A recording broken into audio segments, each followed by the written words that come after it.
नमस्कार। अच्छा, सभी लोग नमस्कार का जवाब नहीं दे रहे हैं, मुझसे नाराज हैं या नमस्कार बोलने में दिक्कत है? एक बार फिर से बोलता हूं, नमस्कार। बहुत बहुत धन्यवाद आप सभी का। मेरा नाम वीरेंद्र कुमार पाठक है, इसी मधुबनी से हूं, आप ही के बीच का हूं। इस अभियान में शामिल हुआ था। इस अभियान में शामिल जब मैं हुआ था उस समय मैं लैब टेक्नीशियन था। बाबूबरी में अपना एक लैब चलता था और अंधराठारी रेफरल हॉस्पिटल में मैं जॉब भी किया करता था। RNTCP के तहत टीबी का जांच होता था, टीबी के मरीजों का, और मैं टीबी के मरीज का जांच किया करता था। ये बिजनेस, मैं इस तरह के बिजनेस में आना नहीं चाहता था, लेकिन जो अभियान इसके अंदर छिपा हुआ था उस अभियान को लेके मैं इसमें आया। उसके बारे में भी हम लोग थोड़ी सी अगर बात करें तो इस दुनिया के अंदर आज के डेट में जो सबसे बड़ा चैलेंज है वो है स्वास्थ्य का। सबसे बड़ा चैलेंज क्या है? स्वास्थ्य का चैलेंज है। और कहीं ना कहीं बचपन से ही मुझे समाज सेवा की तरफ मेरा मन रहता था। मैं हमेशा किसी के काम आ सकूं, ऐसा मेरा मन रहता था। और जब मैंने देखा कि ये जो बाजार व्यवस्था है, ये बाजार व्यवस्था पैसे कमाने के लिए स्वास्थ्य को छोड़ के, स्वास्थ्य को इग्नोर करके कुछ भी करने के लिए तैयार है। अभी आप लोग सुनते होंगे कि मसाले में कैसी गंदी गंदी चीजें मिलाई जाती है। सुना आप लोगों ने कि नहीं? अच्छा, एक छोटा सा सिंपल सा चीज है कि हम लोग जो तेल खाते हैं, जो तेल मार्केट में आता है, जो तेल हम लोग खाते हैं, ईमानदारी से आप हाथ उठा के बताइए कि कितने लोगों को पता है कि आप किस चीज का तेल खा रहे हैं?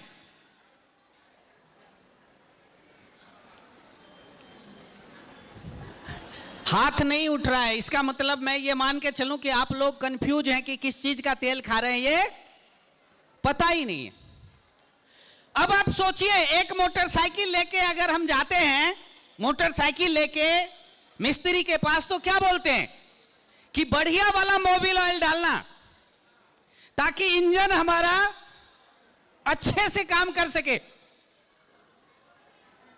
लेकिन हम अपने शरीर में जो तेल डाल रहे हैं, हम अपने बच्चे को जो तेल खिला रहे हैं, बच्चे को, उसके बारे में कंफ्यूज हैं। बात सही है कि नहीं है? यस कि नो? हम लोग अपने घर में बुजुर्ग मां बाप को जो चीज खिला रहे हैं उसमें हम लोग कंफ्यूज हैं। आज मार्केट में जितना भी बिस्किट, नमकीन, भुजिया, जो भी आप खा रहे हैं, जो भी आप खिला रहे हैं, उसके पीछे में कंपनी ने लिखा हुआ है कि ये पाम ऑयल से बना है। तो मुझे ऐसा लगा कि असली देशभक्ति यहीं से आनी है। लोग चाहे कुछ भी बोले, कुछ तो लोग कहेंगे, लोगों का काम है कहना। लोग तो कुछ ना कुछ कहेंगे ही, लेकिन हमें अपने काम में लगना है। हमें हिंदुस्तान में स्वास्थ्य मिशन को आगे बढ़ाना है। मैं एक छोटा सा उदाहरण देना चाहूंगा महानुभाव आप सभी लोगों को।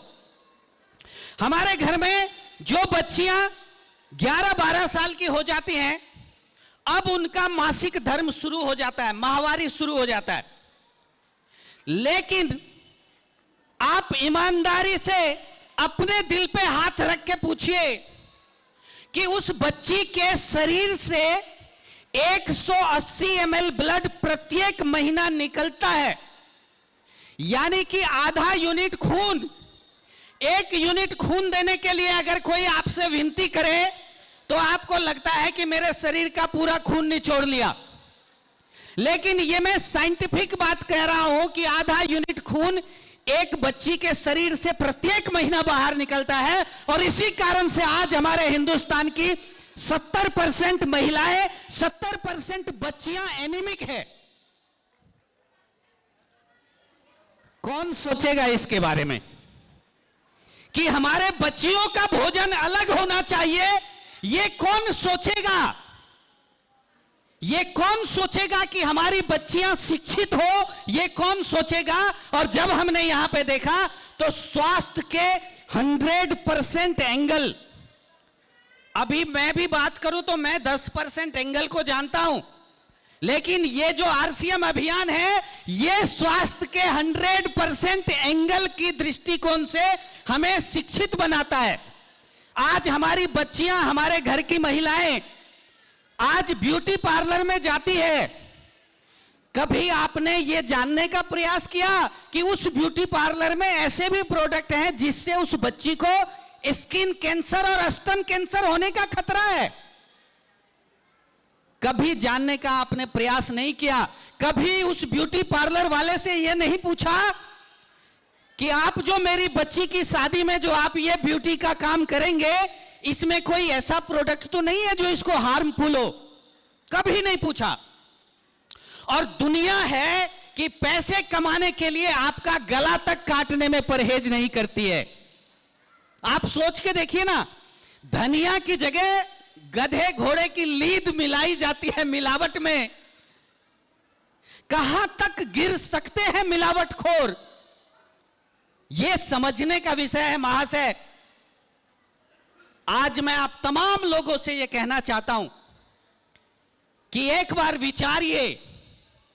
आज ये आरसीएम अभियान, जब इसको पता चला कि जो हमारे ब्लड बैंक हैं, ब्लड बैंक का सारा ब्लड 90 दिन में खराब हो जाता है। ब्लड बैंक के अंदर का सारा ब्लड 90 दिन में पानी हो जाता है, और बहुत सारा ब्लड हमें नाली में बहाना पड़ता है। और जब आप डॉक्टर के पास जाते हैं तो डॉक्टर कहता है कि हमें ताजा ब्लड चाहिए, इस पेशेंट के लिए ताजा ब्लड चाहिए। आरसीएम अभियान ने उस ताजे ब्लड की व्यवस्था की है। मैं आप तमाम सभी लोगों से कहना चाहता हूं, आप अपने मोबाइल में आरसीएम ऐप लोड करेंगे प्ले स्टोर से, और उसको जैसे ही खोलेंगे तो उस पर एक ऑप्शन आएगा, 3 लाइन पे टच करेंगे, ब्लड डोनर। ब्लड डोनर का ऑप्शन आएगा।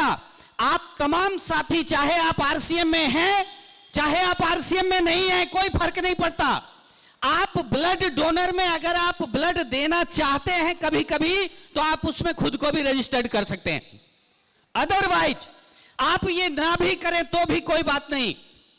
किसी को भी किसी हॉस्पिटल में ताजे ब्लड की जरूरत है तो आप आरसीएम के उस ऐप पे नंबर दिया हुआ है, या आप आरसीएम के किसी लीडर से बोलिए कि भैया मुझे मेरे साथी को लखीसराय में ब्लड की जरूरत है, मुझे मेरे साथी को पश्चिम बंगाल में ब्लड की जरूरत है, मुझे मेरे साथी को हरियाणा में ब्लड की जरूरत है। आप आरसीएम के किसी भी डिस्ट्रीब्यूटर को एक बार बोल के देखिए, वो उस हेल्पलाइन नंबर से आपको वहां के 25 लोकल लोगों का, जिन्होंने ब्लड डोनर के लिए रजिस्टर्ड कराया है, उनका नंबर आपको भेज देगा। और कंपनी आपको बोलेगी कि सर आप 10 मिनट वेट कीजिए, मैं भी बात करता हूं। आपको भी दे दिया कि आप भी बात करें, और कंपनी खुद भी बात करती है, और वहां से आपको ताजा ताजा ब्लड मिलेगा। आप सोचिए हिंदुस्तान के लिए कितना बड़ा वरदान है ये, इसको सोच के देखिए। आज इस सिस्टम के संस्थापक, एक बार मैं चाहूंगा जोरदार ताली सभी लोग बजाएं आदरणीय टीसी छाबड़ा जी के लिए। आज आपको कहीं पे वृक्ष ट्रांसप्लांट कराना है, यानी वृक्ष को कटने से बचाने के लिए उसको उखाड़ के दूसरी जगह लगाना है। आप कंपनी से संपर्क कीजिए, सारा खर्चा कंपनी देने के लिए तैयार है। एक एक वृक्ष बचाने के लिए कंपनी कुछ भी करने को तैयार है। हम लोग सेवा दिवस में जहां भी आप, मैं सभी जनप्रतिनिधि और आप सभी महानुभावों से मैं ये कहना चाहता हूं कि हम और हमारे आदमी हिंदुस्तान को एक नया भारत बनाना चाहते हैं, जहां गंदगी हो वहां सफाई की आवश्यकता हो। आपको लगे कि मुझे कर्मचारी उपलब्ध नहीं हो रहे हैं, आप हमसे संपर्क कीजिए, हम जाके वहां सफाई करेंगे। कहीं पे वृक्ष लगाना हो, फंड की कमी हो, आपको लगता है कि यहां वृक्ष जरूरी है, आप हमसे संपर्क कीजिए। कोई भी आरसीएम का एक छोटा सा भी एसोसिएट बायर है, आप उसको बोलिए, वो अपने लीडर को बोलेंगे और आपके इलाके में वहां पे वृक्ष लगाया जाएगा। इतना ही नहीं महाशय, मैं और बताना चाहता हूं, आपके किसी मोहल्ले में, आपके किसी गांव में, किसी ऐसी जगह आपको लगे कि यहां पे सरकारी विद्यालय तो है लेकिन बच्चों की पढ़ाई नहीं हो रही है, वहां पे शिक्षक की कमी है, आप हमसे संपर्क कीजिए। प्रत्येक 30 बच्चे के लिए एक ग्रेजुएट टीचर जो उन बच्चों को 3 घंटा ट्यूशन पढ़ाएगा, और अगर आपके पास वो ग्रेजुएट भी है तो उसको 5,000 रुपया महीना आरसीएम कंपनी देती है, ऐसे इलाके के लिए जहां पे कि बच्चे पढ़ने में असमर्थ है, वहां उन इलाकों में बच्चों को पढ़ाने के लिए। आज आरसीएम समाज सेवा पे इतनी बड़े बड़े कार्यक्रम करती है। आप देखते होंगे कि एम्बुलेंस आगे आगे चलता है, लेकिन उसके आगे भी 2-4 मोटरसाइकिल वाले, 2-4 गाड़ी वाले उसको रास्ता देने से झिझकते हैं, रास्ता नहीं देने को तैयार होते हैं। तो हम लोगों ने एक अभियान चलाया है कि हम लोग हर महीने के 11 तारीख को एक सेवा दिवस मनाते हैं, और उस सेवा दिवस में हम लोगों को शपथ दिलाते हैं कि जब भी आपको एम्बुलेंस की सायरन सुनाई दे, आप अपने गाड़ी को सीधे बाएं तरफ कर लीजिए, क्योंकि आपका 2 मिनट का किया हुआ प्रतीक्षा कई लोगों की जिंदगी को बचा सकता है।